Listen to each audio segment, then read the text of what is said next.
আওয়ামী লীগ সভাপতির ধানমন্ডির রাজনৈতিক কার্যালয়ে ১৪ দলের বৈঠক শেষে এক সংবাদ সম্মেলনে মোহাম্মদ নাসিম বলেন, দেশের বর্তমান সহিংসতা ও নাশকতা নিয়ে যুক্তরাজ্য সহ অন্যান্য দেশের কূটনীতিকদের উদ্বেগ গুরুত্বহীন। এই উদ্বেগগুলো রুটিন উদ্বেগ, এটা সবসময় উদ্বেগ প্রকাশ করে, এটা রুটিন, এটা কোনো গুরুত্ব আমাদের কাছে নেই।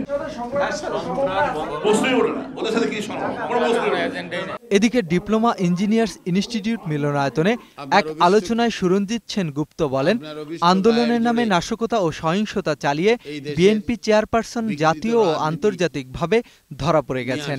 এ যাবৎ যতগুনা পরিবার ক্ষতিগ্রস্ত হয়েছে তার সম্পূর্ণ দায়িত্ব নিয়ে যখন আপনি বন্ধ করবেন, তারপরে অন্য আলোচনা হতে পারে। যারা আজকে সন্ত্রাস এবং সহিংসতায় লিপ্ত তাদের জন্যে একটা কঠোর আইনি কাঠামো আসছে এবং তাতে মৃত্যুদণ্ড পর্যন্ত সর্বোচ্চ শাস্তি দেওয়া হচ্ছে।